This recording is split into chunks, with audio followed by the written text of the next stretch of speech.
दोस्तों, चित्रकूट अचंभों से भरी पड़ी है। इसमें से गुप्त गोदावरी एक है। गुप्त गोदावरी चित्रकूट में घूमने के लिए सबसे दिलचस्प जगहों में गिना जाता है। यह एक प्राकृतिक आश्चर्य और अत्यधिक आध्यात्मिक महत्व का स्थान है। चित्रकूट के अन्य सभी प्रसिद्ध पर्यटक आकर्षणों की तरह इसके पीछे भी एक आकर्षक पौराणिक कथा है।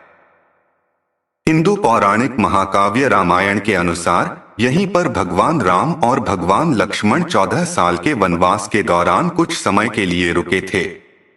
पहाड़ के अंदर 2 गुफा प्रणालियां हैं, जबकि उनके अंदर का पानी घुटनों तक भरा हुआ है। इन गुफाओं में से एक बहुत ऊंची और चौड़ी है, साथ ही एक संकरा प्रवेश द्वार है जिससे किसी का भी गुजरना काफी मुश्किल हो जाता है। दूसरी गुफा हालांकि बहुत लंबी और संकरी है।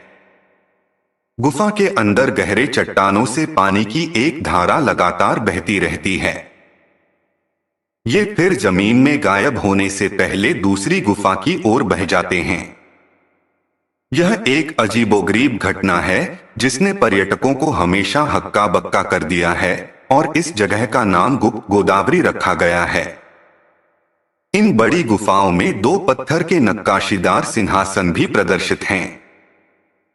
माना जाता है कि ये भगवान राम और भगवान लक्ष्मण के हैं।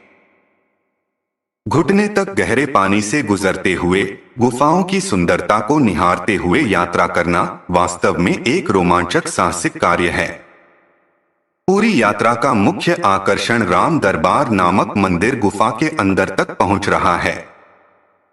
मंदिर के प्रांगण में भगवान राम, माता सीता और भगवान लक्ष्मण की मूर्तियां एक उठे हुए चबूतरे पर विराजमान हैं।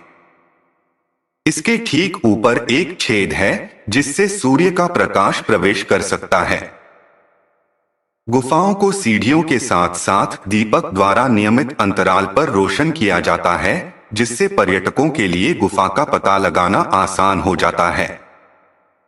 गुप्त गोदावरी को चित्रकूट में सबसे अधिक देखी जाने वाली जगहों में से एक यह है कि यह समान मात्रा में रोमांच और आध्यात्मिकता प्रदान करता है। हिंदू पौराणिक महाकाव्य रामायण में बताया गया कि भगवान राम और भगवान लक्ष्मण 14 साल के वनवास के दौरान कुछ समय के लिए इस गुफा में रुके थे और एक दरबार भी लगाया था। इतिहासकारों के अनुसार गुफा के भीतर की चट्टानों से गहरी नदी के रूप में उभरती हुई गोदावरी नदी नीचे एक और गुफा में बहती है और फिर पहाड़ों में जाकर गायब हो जाती है।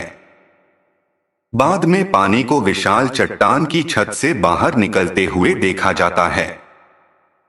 कहा जाता है कि जहां से पानी निकलता है वह दानव मयंक का अवशेष है।